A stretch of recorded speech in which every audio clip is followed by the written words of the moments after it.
Сәлем. Барлығыңызға сәлем достар. Сізбен бірге асыл бүгін біз қалай жезмен ұшу керектігін үйретеміз. Мысалға, мына Майнкрафтқа кіргенде, мысалы бір сер ашайық, мысалы бір жері ашайық. Сол кезде мысалға былай деп тұрады.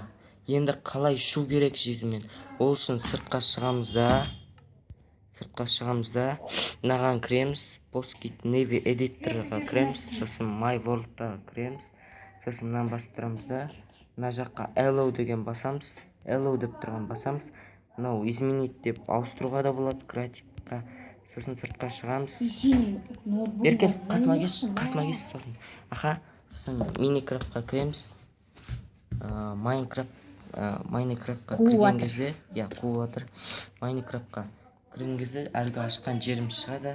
Міне әлгі ашқан жерімізге кіреміз. Әлгі ашқан жерімізде міне ұшып жүрміз.